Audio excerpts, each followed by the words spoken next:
A Navy petty officer forms up the mob and leads us, accompanied by the American guards, back into Cage 3. In front of the barracks, we halt and face left. We stand in front of the barracks. The Americans demand that we go into our quarters now, get our blankets and personal items and return here immediately. We are being moved. Dismissed.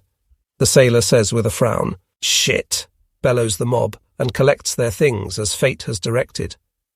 Not bad, says Brilla, looking around the tent and kicking with his foot the straw bale that will serve as our mattress.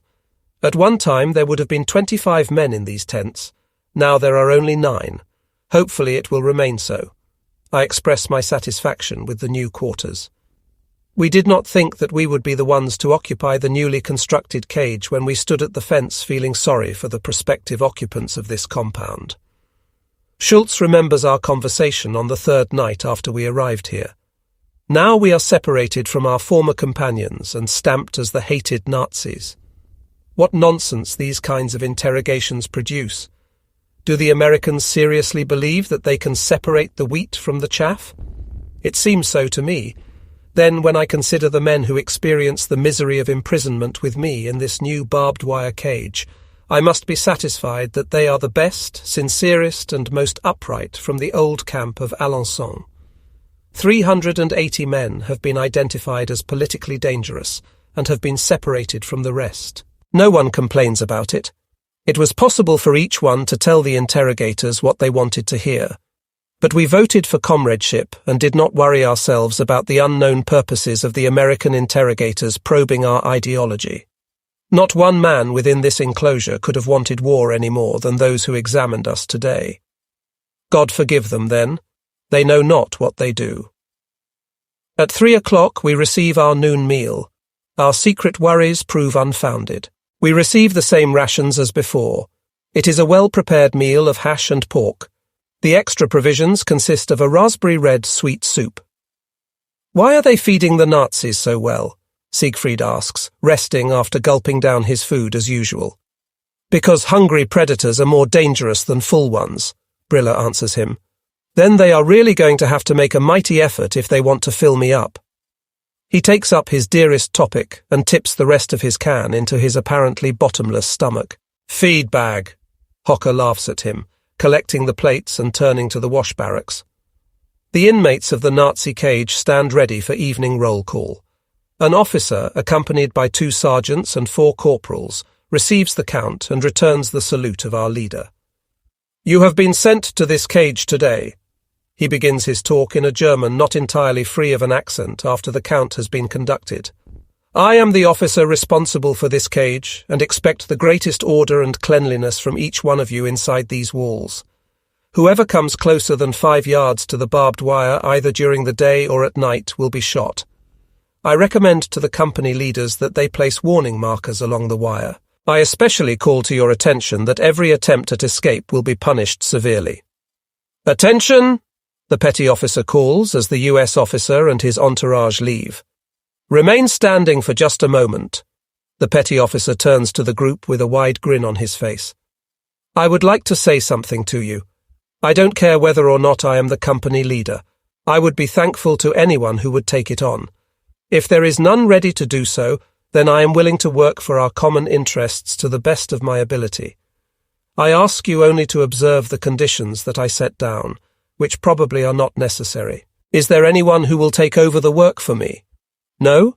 That is what I thought. Then listen to me. I am pleased to be with men who still possess a little backbone. No one can know what the future will bring, but as long as we are here together, we want to make life behind the barbed wire as easy as we can for one another. I would be pleased if all the comrades who are willing to work together in whatever manner for the group will remain here for a moment after you are dismissed. I am thinking in the first place of a regular cleaning service. In addition, it would be nice if we have a few teachers or attorneys or of a similar occupation among us who would establish a school so that we can get our minds working again. We all know boredom and the accompanying nitpicking tears at the nerves, and in the end leads to hate-filled, even if unwanted, conflict. Whoever would like to help to make our stay here better through a little work, please remain. The rest are dismissed. That man is all right, Schultz says during our evening walk. That is because he is from the Navy, Siegfried asserts, not without pride. If he eats as much as you, then it does not look good for the rest of the inmates. Hocker brings him up short. It would be nice if we did have a few teachers among us, so that during the afternoon we could learn something that might be of use later. I direct the conversation toward the topic that is most important to me. The 26th of November, 1944. In the Nazi compound, everything has turned out for the best. Here there are men with whom we really can do something. Within a few days, the entire cage has turned itself into a place worthy of human beings. All the sidewalks and other places could have been in a park. In front of each occupied Tentare-located sandbeds, which contain thoughtful little sentences or sayings written out with coloured stones.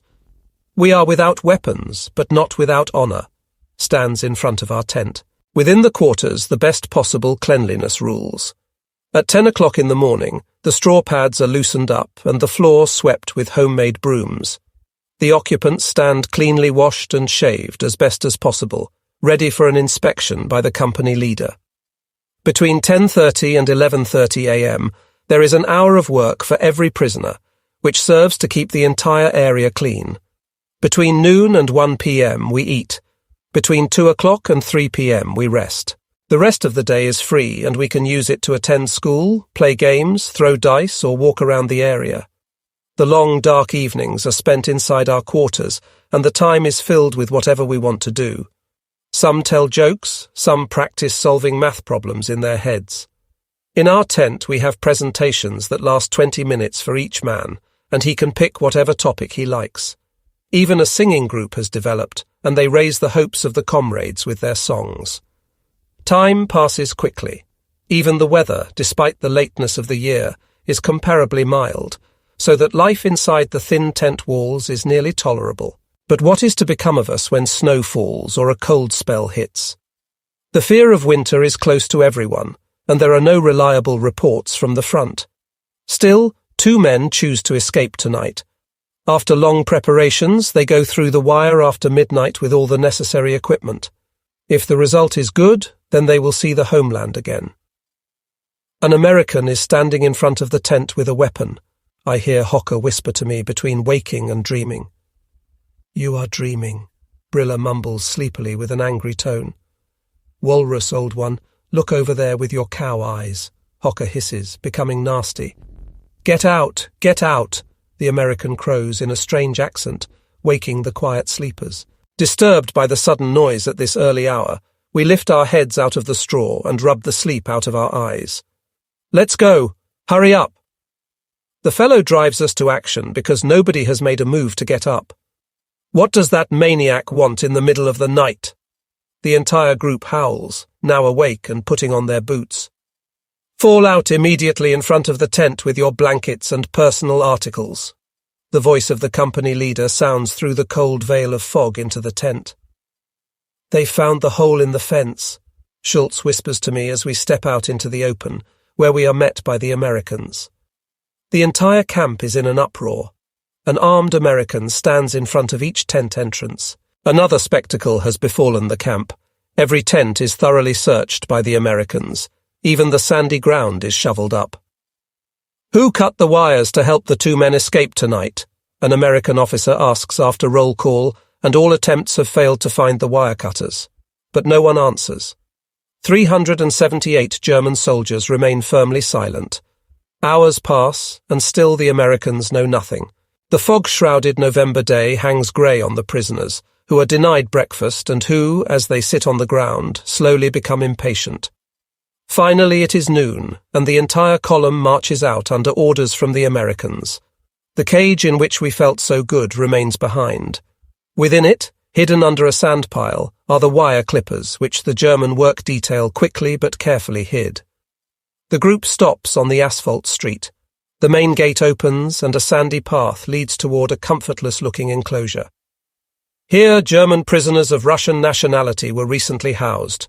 The American sergeant begins his speech. "Bring this cage into an acceptable condition, and we will forget what happened." The heavy beam which bolts the cage gate shut bangs into its iron holder. 2 guards lean lazily against the woodwork. We are alone and left to ourselves. What a pigsty, our comrades comment about the condition of these quarters. Scattered throughout the entire enclosure lie rusty cans. In between them are rags, potato peels, and coffee sludge. The straw in the tents is wet and decaying. Nothing can be said about the condition of the latrines. Sadly, and as though abandoned by nature, 2 crippled pines stand at the rim of the cage and bid us welcome. So, men, that does not help any. We must create order, and immediately, the company leader calls to his downtrodden group after his inspection of the neglected place. Every 16 men, that is 2 tent groups, get together. First, we will clean up the tents and establish a new latrine. For that, I would like 2 men from each tent who will cover the Russian filth with chlorine powder, and then bury it while the other groups dig out 2 new trenches. There is only 1 water tap in the entire camp. I ask you, comrades, to be especially conscientious of one another and avoid all conflict. By evening, everyone can wash. I will try to get new straw from the Americans for the tents and find out about today's food. Please take up the work with your old energy so that our quarters can be put in good order before nightfall, and with the hope that our 2 escapees can reach Germany healthy. He then leaves us to our work and goes with an interpreter to the gate. The groups go to work and thoroughly clean up the quarters. The rotten straw is piled up behind the tents. The side walls of the tents are rolled up so that the odour can be drawn out and the water ditches cleaned out. Before dusk, the quarters and surrounding area are cleaned of all garbage, but the new straw and our provisions have not arrived. The responsible officer informs us that there is no straw in storage, and the provisions for our food have not been arranged. Therefore, he reinforces the guards. The shadows of Alençon seem to lie anew over the cage and bring with them a tremendously depressed mood upon the inmates. The 1st of December, 1944. You have done that very well, Schultz says to Hocker and me, as his moist eyes admire the Advent wreath that we have made out of plants and which Brille and Siegfried have fastened to the tent pole. We need candles, then tonight we could celebrate it right. Hocker laughs in good spirits like a little boy who is watching his mother bake Christmas goodies. Perhaps the Americans will give us some on Christmas, Siegfried suggests, and jumps down from Brille's shoulders, which served as a ladder while they were putting up the wreath. Write to the Pope. Perhaps he will send you a whole wagon full, Brille counsels him thoughtlessly. Tell me, don't you have any feeling for anything? Siegfried growls at him contemptuously. Yes, for a tasty roast beef, a bottle of good wine, and afterward a beautiful woman in bed, Brille answers him. You are a farm boy and nothing more. Siegfried turns from him and lifts his view to the Advent wreath, while Schultz, Hocker and I breathe easier. This imaginary magic sticks in my throat, Brille notes to himself, and stamps angrily out of the tent. Leave him in peace, Siegfried. He does not believe in anything but his own strength. I hold Siegfried back since he wants to follow after him. I am really not bigoted, but today is the first Advent, and, as long as I can remember, my father has been hanging a wreath under the lamp in our living room. Because I will do it later, I will not be mocked, even by Brille. I was really excited and happy as the 2 of you came in with that thing. Then, to tell the truth, I really did not know what the date is. He gives vent to his anger. You must understand Brille, Siegfried. He was raised without parents and does not know the light in the eyes of brothers and sisters when the candles burn. It is magic that holds us to our childhood. Thank God for it. But we should not forget that this feeling does not exist with him, since in his young years he was shoved from one place to another, I explain to Siegfried, since he does not know very much about Brille. Sometimes I think he is completely without feeling. Siegfried finally comprehends. On the other hand, again and again I find I like him very much. What is actually wrong with him? Something seems to be bothering him. That's right, Brille says from the tent entrance where he has suddenly appeared and stands with crossed arms. That's exactly right. Something is bothering me. But it is not your childish actions about a wreath, rather the continual derogatory remarks about me in the last little while. Stop, Brille, Schultz interrupts him. No, Brille energetically rejects his intervention. I will not be hindered from speaking. Every day you imagine more and more that you are better than other people. But Robert, I take advantage of the short pause. Be quiet. Even you have an excuse for everything, and you search for all possible apologies instead of stating your opinion concisely and clearly. He goes after me. I am not the vagabond highwayman that you think I am. He continues to speak, unhindered. When I was 6 years old, my mother died of a stomach ailment. My father followed her 2 years later and left me alone in the world. The sister of my father, a stingy spinster, raised me and took from me the inheritance left by my parents.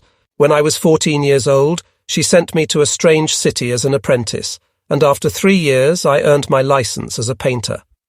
From then on, I took care of myself completely.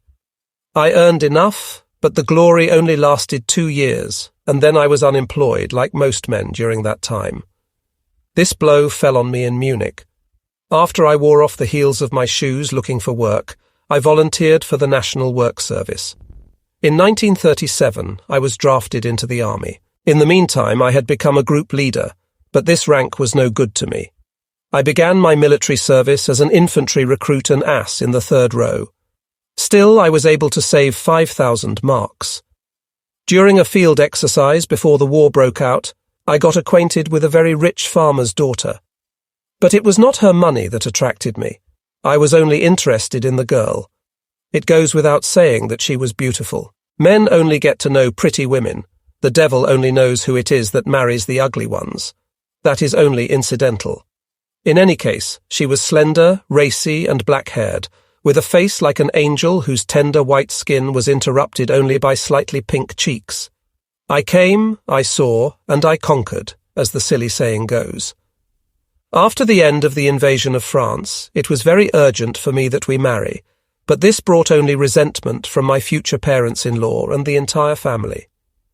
Because of the circumstances, our wedding night passed with only the movement of the little one in her womb.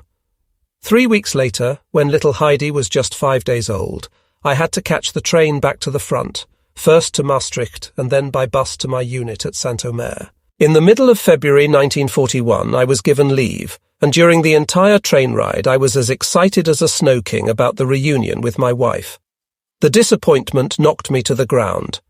The old man was still upset with our premarital sin and hardly noticed me when I entered his farmyard. In my anger, I gave to a Polish prisoner of war the nice shirt that I bought for him in France. My dear mother-in-law greeted me in the living room with a hasty handshake, without asking how I was or offering me anything to eat. Only a cousin of my wife, a 16-year-old teenager, swarmed over me and told me that she still liked me, even if I was not a sergeant or did not have an Iron Cross. Since I sensed what this dumb band had expected of me, I pressured her, and she told me that my father-in-law was ashamed of me because I had returned from the French campaign without a decoration for bravery in facing the enemy. After I recovered from this idiocy, I wanted to see my wife and child. I went looking for them and found them in the stable. It took everything to recognize her again. I almost passed her with a short greeting, thinking she was a maid because she had a red shawl covering her previously well-cared-for hair. My disappointment about her looks did not evade her, but she passed it off on the war, in case I had not noticed, and that all of them had to work. I asked her, with suppressed anger, if she had not received my letter with the day and time of my arrival. Yes, naturally, but my father did not want to know anything about it, she answered. Where is our Heidi? I asked with a pounding heart. Go in my room, I will come shortly, but be quiet, she is still asleep, she informed me, and then crawled under a cow with a bucket. What a wonderful reception, I thought to myself, as I made my way into the house, and struggled to think what I would tell my comrades if I were to return early from my leave. Softly I entered my wife's room. Little Heidi lay there in her small pink bed, sleeping so beautifully with her fists formed into balls. Carefully I opened the locks on my suitcase so that I would not disturb her sleep, but then something moved in the pillows behind me. I thought, what if she is afraid of the strange man? So I kneeled to the floor and put back into the suitcase the little shirts, pants and jacket that I brought for her, and squinted frightfully toward the little bed. But she didn't stir any more, except to wave her tender little hand in the air above her. Then I stepped to the bed and bent over her. Unconsciously I had taken a blue-white rattle from my suitcase, and then noticed it in my hand. Joyfully, I gave my daughter the colourful toy, and she immediately made a great racket with it. About the same time, my wife stepped into the room. She was still in her work dress and smelled like cows, but the joy over the child shoved this invisible wall between the two of us away. The barrier was broken. We kissed passionately. Heidi pounded her enthusiastic applause on the edge of the bed with her rattle. Then I unpacked the other presents. I gave my wife a wonderful robe, stockings and lingerie, all of which made her very happy. Enthusiastically, she slipped into the suede robe and looked at herself in the mirror, until she noticed the ugly scarf and tore it from her head. You could hear how her soft hair fell in waves around her shoulders. "Turn around," she asked me, like in the first days of our young love, and I immediately obeyed. Behind me I could hear the clattering around her dresser, and then the wonderful smell of powder and perfume spread throughout the room. "Do you like me now?" Her dark voice rang. "Very much," I said. "This is how I carried you in my heart through half of France." The squeaking stairs put a brake on our rising desire. Without knocking, the door opened. "Come and eat," my mother-in-law said from the doorway, staring listlessly at her changed daughter. Quickly I bent down and pulled out of my suitcase a length of black silk material and handed it over to the woman, who took it hesitatingly but thanked me kindly. "Come right away, otherwise the food will get cold," she repeated. Quickly I took from my gas mask container a pound of coffee and a pipe that I had intended for myself. I followed my wife, who in the meantime had taken off the robe and picked up the little Heidi, downstairs to the dining room. "You can hurry and wash in the kitchen." The old man received me, somewhat friendly. "Mother has drawn bath water." "I hope that you like it," I explained, and gave him my pipe. "It looks like it's a good one," he said after a while. "Can you still buy everything in France without ration coupons?" "For the time being, apparently, as long as they are in stock," I answered. "Then it will not take much longer if everyone takes as much out as you," he growled with a bitter undertone. In the following days I worked as hard as the dumbest horse, forbidding my wife to work. I sent her and Heidi into the city every day to prevent them from becoming peasants like me. I did not work on Saturday or Sunday, then I accompanied my ladies. For travel into the city we used a wagon pulled by a Hanover horse, which we left at an inn at the edge of the city without charge.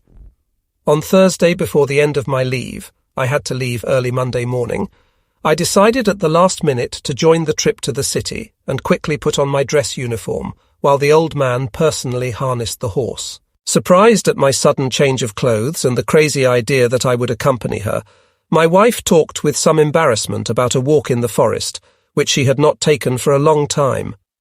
But I wanted to see a film, and especially the newsreel. That is why I packed both of them into the wagon and drove out of the farmyard, although my wife continued to try and keep me out of the city. The month of March rained over the weather and changed the snow in the fields into water which ran in small rivulets along the edge of the road, although the road itself was completely dry. I left the horse and wagon at the inn while my wife and Heidi disappeared into the dining room to warm up. As I came into the building, I heard my wife speaking on the telephone. "My husband is with me today, so we can't meet, my dear," she said excitedly. Determined, I stepped behind her and took the receiver out of her hand. "It's too bad not now, but for sure on Monday afternoon?" A flattering man's voice sounded, and then I slammed the telephone down. "It is only a harmless acquaintance," my wife lied, looking up with theatrical eyes. "How long have you known the man?" Amazed, my own voice sounded strange even to me. "Since you took over my work and sent me to the city," were the accusing words from her now pale lips. That evening I sat in the train going to Maastricht.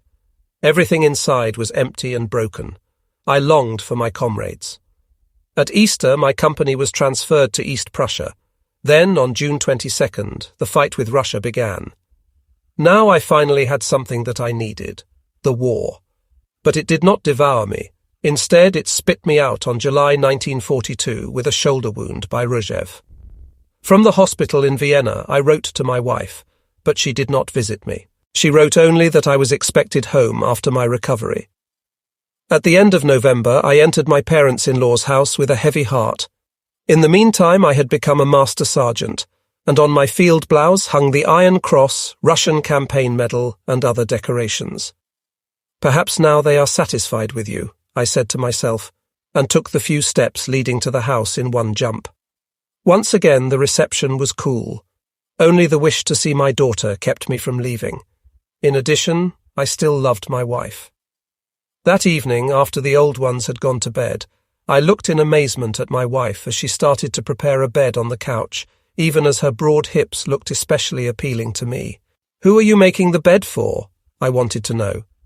"For you. I do not feel well. We will talk about it tomorrow." She thought that she could keep me away. "Are you pregnant?" I jumped up and grabbed her by the wrists. "Yes, it is not enough for me to be married on paper." She hissed at me like a prostitute. The rest is quickly told. Thick clouds of fog took in the lonesome wanderer as he went toward the city with his murdered soul, now completely conscious that for him at that hour no goal existed. At the inn inside the train station, I tried to get some schnapps, but by the end of the 3rd year of war there was none to be purchased openly. Finally, in the canteen of my replacement company, I was able to drown my sorrows. My unrestrained drinking and whoring stirred up quite a sensation, so that I was shoved around from one replacement company to another, since I was still considered unfit for service and could not be sent back to the front. At the end of 1943, I finally landed in Munsingen training camp with a newly formed field unit, which was transferred to France at the beginning of 1944. The rest you all know. Now I am going to get some water because my throat is dried out from talking so much, he said, pushing off from the tent pole and leaving us alone in shock. The 5th of December, 1944. Why is the road there? For marching into the wide, wide world. Left, 2, 3, 4, left. You love it, don't you? A tall blonde American bellows in perfect German after we have left the camp and march along a poor secondary road under heavy guard toward the city of Le Mans. They castrated that fellow in Africa, and now he believes he can relieve himself by bellowing.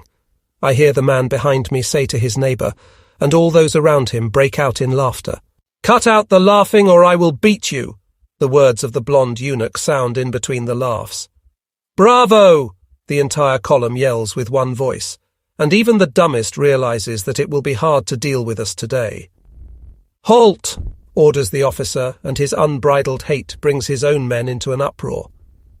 "I have the assignment to bring this damn mob of Nazis to the train station," the short, half-insane Yankee screams at the crowd, who are still seized by humour even after they finally come to a stop.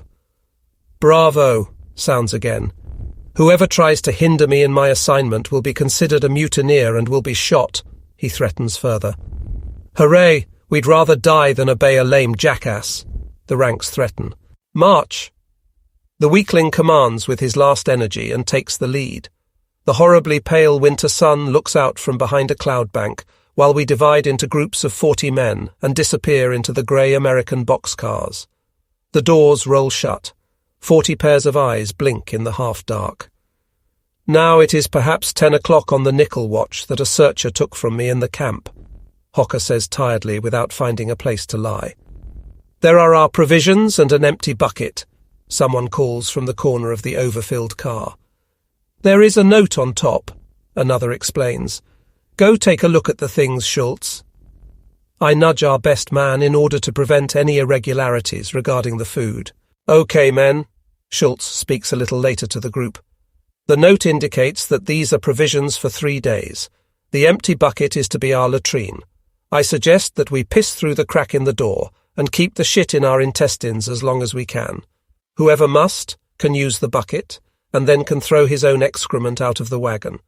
As soon as that is necessary, we will knock out the window. It does not matter to us what the car looks like on the outside. The main thing is that we do not suffocate from our own stink. A few comrades and I will review the travel provisions and calculate the individual rations. If it is possible, and when all of you are in agreement, we will divide up all of the food among us so that everyone can be responsible for his daily ration. Give us the food. It sounds like a choir.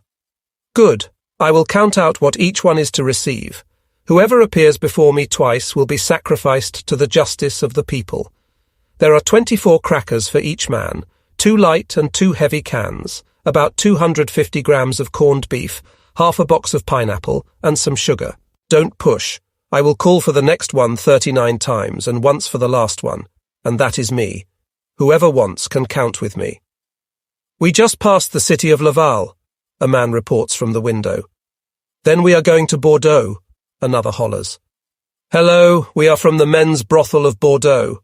A couple of fellows begin to sing a dirty soldier's song, and each one tries to outdo the other. Bordeaux? Asks Briller. What will we do there? The songs become silent. The singers are tired and sobered. The reaction sets in. The snoring starts. The unpleasant part of a trip begins. It's a travesty that we have to sit in such a garbage can for a 3-day trip. The complaints rise. The warmongers belong here to be locked up and chased around the earth. Where shall I lie my tired head? Shut your mouth, you castrated cat. We are all standing so that you can lie down. Kindly take your sweaty paws out of my nose, or I will kick you and ruin something. Lick my arse, you idiotic sheep. I am entitled to some space. And the wheels turn further on the axles, carrying us into the new day. The 7th of December, 1944. The gloomy light of this grey December day scarcely penetrates the wet cold air into the rolling dungeon. The cities of Flers and Coutances lie behind us, and the train heads in a northerly direction toward the Cotentin Peninsula. The names of long-forgotten battlefields from the summer of this year, 1944, hang like a single accusation between the 4 wooden walls which hold captive, now the living sacrifice of those battles, and carry them on past the graves of their fallen comrades toward an unknown fate. England or America, that is now the question which fills all hearts after the train rolls into Cherbourg. Encircled by a gigantic detachment of American and French soldiers, we climb downtrodden out of the stinking boxcars.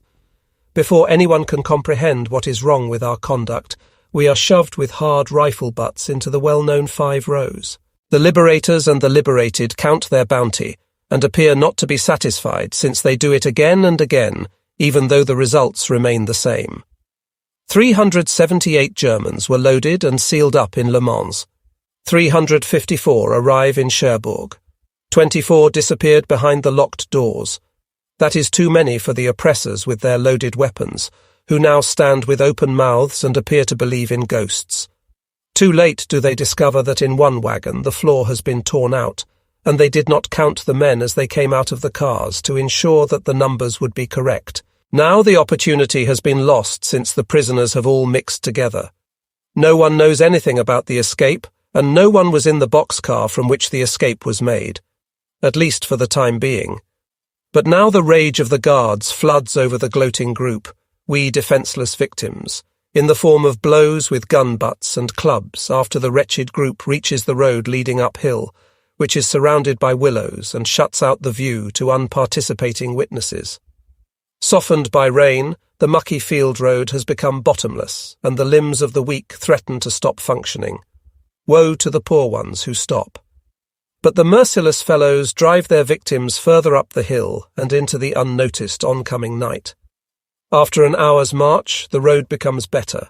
A short time later, lights appear which seem to frame a large camp. The men in front speed up involuntarily and suddenly come to a stop in front of a gigantic gate. Spotlights from countless guard towers slide over huge barbed wire walls, which enclose what seems like more than several square miles. A stiff wind blows in from the sea and leaves the lips of the thirsty with a salty taste. Apparently, we are in the extreme northwest corner of the Cotentin Peninsula, the Cap de la Hague. Absolute order and cleanliness is the rule in this camp. A haggard figure in an American coat and German field cap stands in the muck and greets the new arrivals. Only those who indicate a willingness to follow my orders have the right to the relatively good provisions that are given out by the generous Americans. Because of the rainfall in the past days, the camp threatens to sink into a morass. With the support of the American leaders of the camp, the rubble from Cherbourg will be transported here, and we will construct a road that will allow us to go with dry feet from the tents to the kitchen, office, clothing room, etc. It is necessary that every available man participate. Stop your nonsense and tell us instead where in this pigsty we can get some water to drink. A group on the left wing interrupts him. So that's the way you want to start. It will come back to haunt you. Count on it. The speaker answers, ready for a fight. Keep your mouth completely shut, or you can observe your camp road from the bottom up. Send us to our quarters and disappear. The provocation continues to grow. If you don't behave yourselves, I will let you stand in this muck until you grow roots. The chap mocks us brazenly, pushing us over the brink. Before someone with sense can step in, he is encircled, shoved down into the morass, yanked up and sent off with kicks. Don't let us see you here again, you miserable dog, is the advice of the furious ones that accompanies him out of the cage. We have gotten involved here too. Schultz laughs, somewhat troubled, shaking his head in thought. I would rather have it this way. Then I prefer clear situations. I take the side of the resistors. Everything is right and good.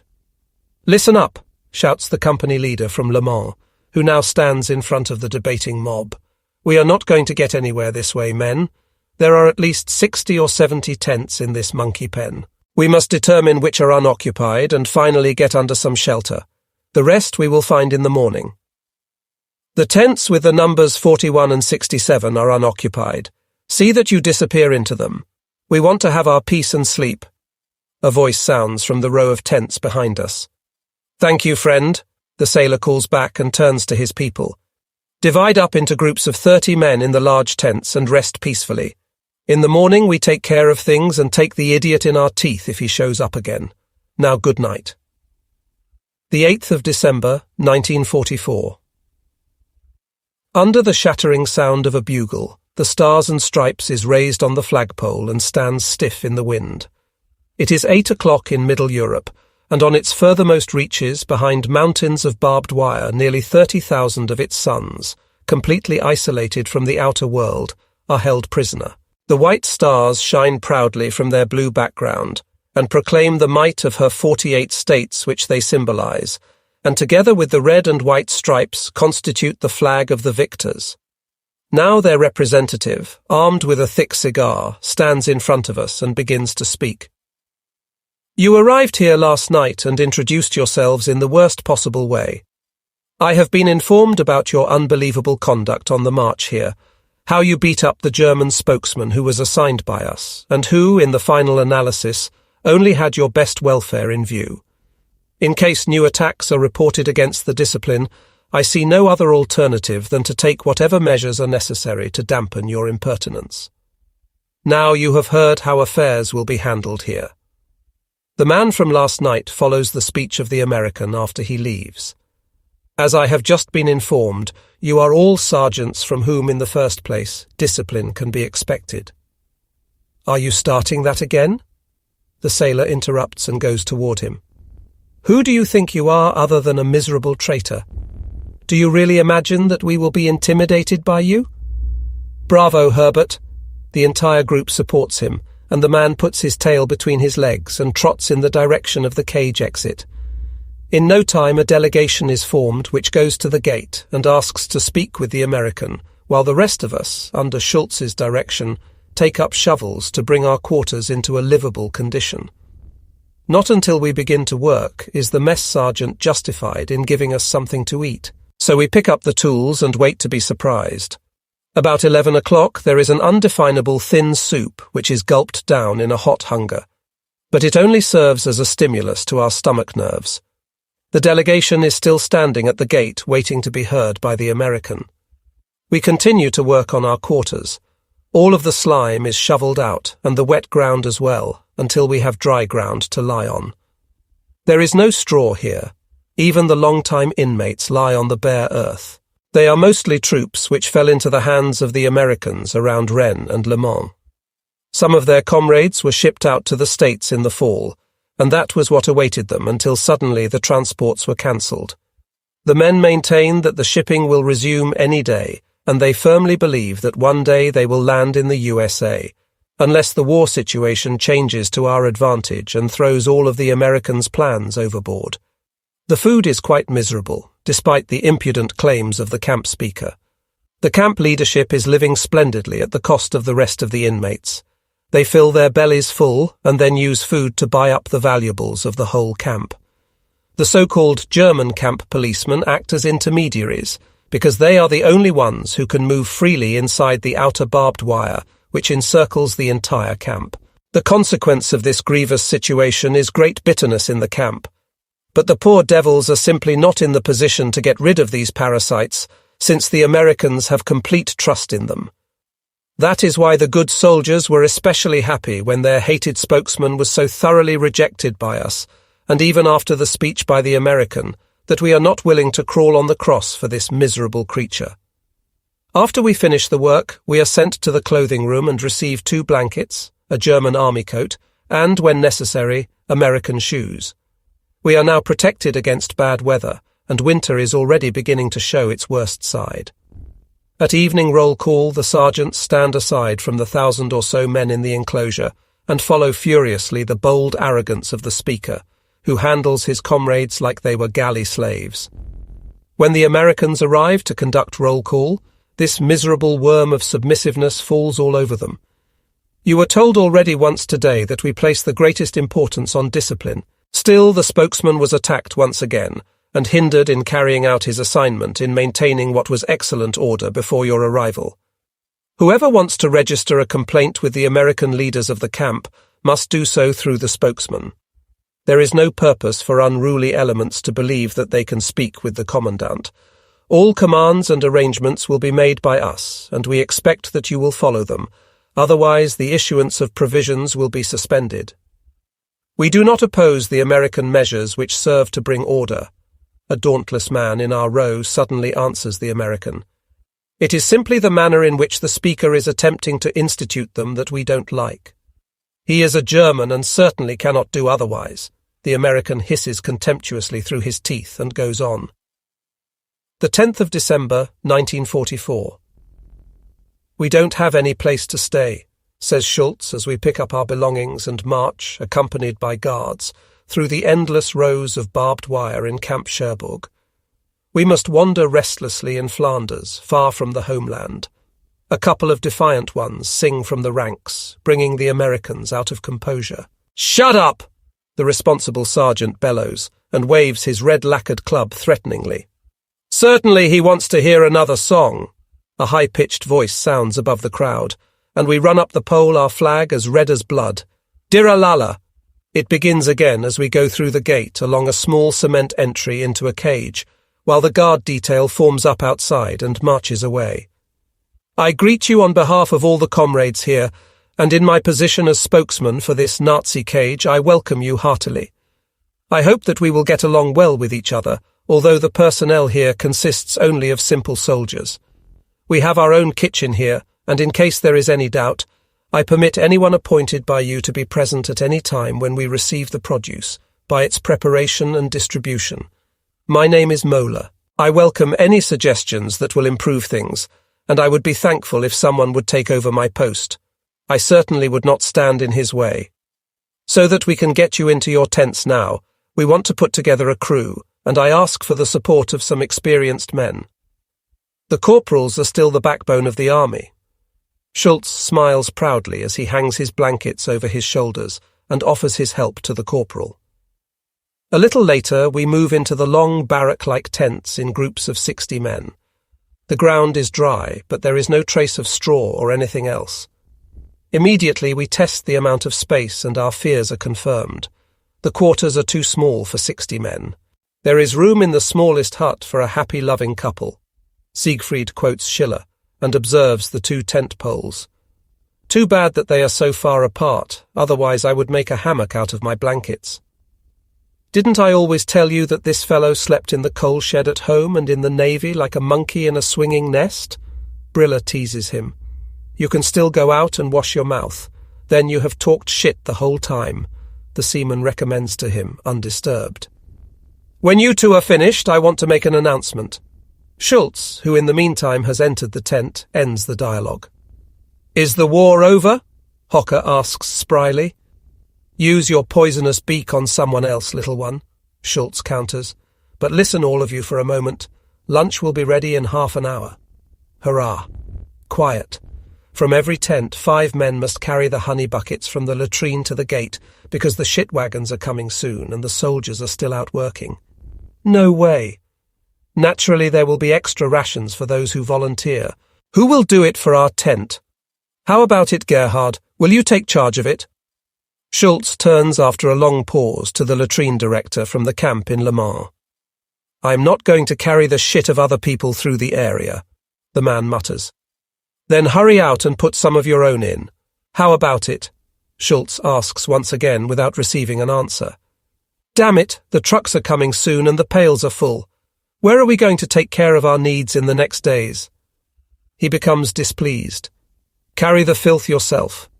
Another makes the suggestion, and all eyes stare at Schultz, whose tall, wide figure stands in the tent entrance, while his hand rubs his right cheek as though he has been slapped. Good, then I need 4 more men, he says calmly after a while. Let's go. Briller nudges us. Without a word, we 4 follow our friend Schultz out of the dim tent, leaving the others behind and ashamed. Do you know anything about the situation at the front? Schultz asks the speaker Mola after we 5 companions have eaten the well-earned extra rations and sit in front of the primitive kitchen barracks. The Americans are at Aachen. They will enter Germany in the next few days. Where did you get this damned rumour? Schultz asks, excited. Unfortunately, it is no rumour but a fact, friend. But there is still no reason to get upset. Then they will certainly fly out of there in a short time. You say it like you are really convinced, like you are in contact with Hitler's headquarters. I toss in the middle. Not that, but once in a while I have the chance to read a newspaper, he answers idly. A newspaper, we both stammer. Yes, the American soldier newspaper Stars and Stripes, which the work details sometimes steal from the Americans. He clears things up for us. Then you are well informed, Schultz rasps, still in unbelief. Do you happen to have a copy in your possession? He asks in doubt. Unfortunately, no. Then, as I said, I can only read it once in a while, he explains. And who is the mysterious owner of the newspaper? Schultz asks with a ridiculing laugh. Perhaps you will get acquainted with him. It is entirely up to you. You certainly make the situation difficult, or do you think that you have traitors among you? Schultz inquires. No, just the opposite. Otherwise I would not converse with you. It is just that today one cannot be too trusting, he indicates as his blue eyes hold us in view. How long have you been a soldier? I ask the man, since the corporal's stripes on his arm do not seem to belong there. Is that so important for you? He grins at me. Sometimes you can draw conclusions or find an explanation for something. I grin back. You don't seem to me to be a corporal either, Schultz chimes in. Perhaps I am a general in disguise. He laughs ironically. Unfortunately, I must end our conversation since the food is ready and we don't want to keep the men waiting unnecessarily, he adds, and extends his hand to us. If he is a corporal, I will swallow salt all the days of my life, Schultz whispers to me as we walk along the clean walk where our friends have already gone in advance of us back toward the tent. 20 minutes later, we hold the filled cans between our knees, and with the brand new army utensils which the food carriers brought along, we enjoy a very good lunch. The rations would have been sufficient for well-fed people. Nevertheless, the split pea soup is quite a bit thicker than in the cage of the deserter. Without having to think continually about those pimps who divert part of our provisions for their own purposes, our anger disappears. I hope you are not upset with me, Comrade Schultz, the latrine director Gerhard says as he wipes his face with a napkin. You know I hate the laughter and teasing of the comrades, although the fools know that the latrine is just as important as the kitchen. In Le Mans it did not bother me as much, but here it has to do with the filth of the infantrymen, and I thought that it would look bad for a non-commissioned officer to transport their sewage. It's all right, Gerhard. You see yourself, we are all still alive, but take note, the shit of common soldiers does not stink any worse than that of non-commissioned officers. Schultz pats him on his bull neck. I know, I have experience with that. Forgive my rude conduct and know that in the future you can count on me for any work, he says ruefully, and goes calmly to the latrine. About 4 p.m. the work details return. They are almost without exception young Air Force men. Somewhat piqued, they look at the silver stripes and stars of their new neighbours. "What are the drones doing in our workers' cage?" they ask loud enough for us to hear. "We flung your honey for you today." Schultz laughs at a pair of the young pups. "How long were you unconscious afterward?" one wants to know. "The blow brought us back to life," I joke back, and all laugh and go cheerfully into the washroom. At evening roll call, a taciturn sergeant appears with 3 corporals. He refrains from giving a speech. Instead, spokesman Moeller turns to his people. "Today we have 350 non-commissioned officers sent to our cage, and I hope that we will all get along well together. In the future, the non-commissioned officers will see that the camp is kept clean, since they cannot be assigned to work outside the camp. I am asking the tent leaders to arrange for men to take care of the chores, who will be given extra rations. For the older residents, that does not mean they can pay any less attention to order in the camp.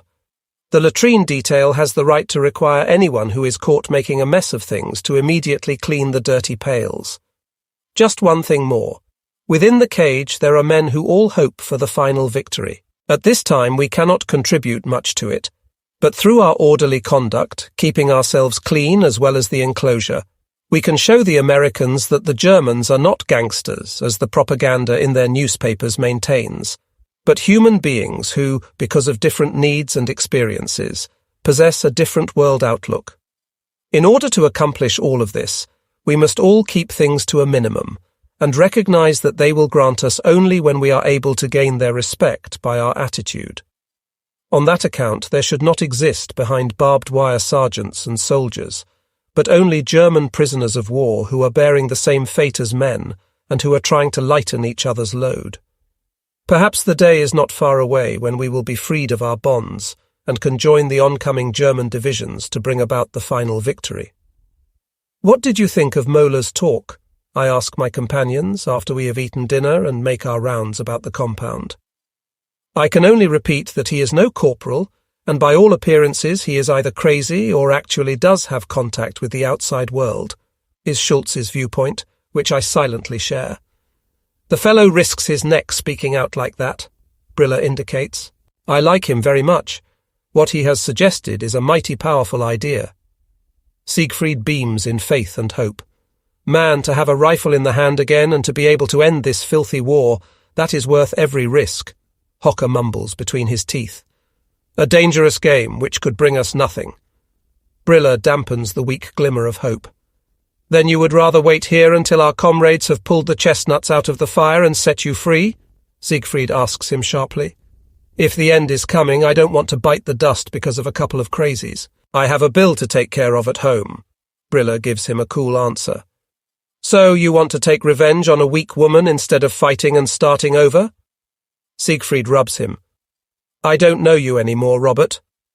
Hocker wonders about the brave soldier. "The barbed wire has given me time to think. I don't want to hear any more about the whole swindle.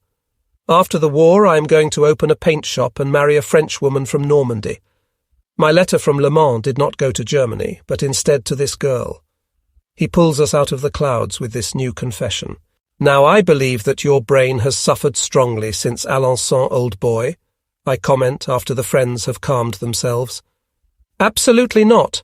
If you hadn't been so stiff-necked, I would have initiated you back in the Paris soldiers' home, and instead of going to the commander, we would have gone to Saint-Omer, where her father has a paint store." "So, do you believe that I would have gone with you?" I ask, slightly irritated. "No, that is why I gave up my plan. I did not want to do it alone. Then we met Hocker, and I knew he was straighter than you." He allows with complete calm a further view into his dark soul. "Briller, for hell's sake! That would have been desertion, and would have meant the firing squad for you," I yell at him. "With our conversation in the soldiers' home, I thought that the end of the war was here. Naturally, I was lucky that I didn't get myself drunk. Otherwise, I might have succeeded in persuading you," he laughs. "Aren't you ashamed of yourself to drag up such stories?" Schultz goes after him. "The Americans are in Aachen. Lay the cards on the table. We have lost," he says softly with conviction. Pressed closely together, we lie wrapped in our coats and blankets on the hard earth of the Cap de la Hague. The strong gusts of the cold winter wind blast against our fluttering dwelling. Like death in a mass grave rest the bodies of the captive soldiers. But the ghosts are awake and haunt the brains of those of us blown away by fate. Brilla, who are you? A soldier of unquestionable ability, your blazing hate stands in uninterrupted combat with the bleeding heart of the man full of love for a woman. Where is your poor tormented soul being driven, which cannot be freed from this fate-filled longing? Just when I thought I knew you and understood everything, then you open up a new side. Still, the disappointments of life would have caused you to make a big mistake and carried you to a whole new life. The call, "Paris is threatened by the enemy," was enough for you to commit desertion within your own heart. Lay the cards on the table. We have all lost, you say, because the enemy stands on the border of Germany. Perhaps this time you are not completely wrong, but how many borders have we crossed without being able to end the war in victory? That which I do not give up, I have not lost.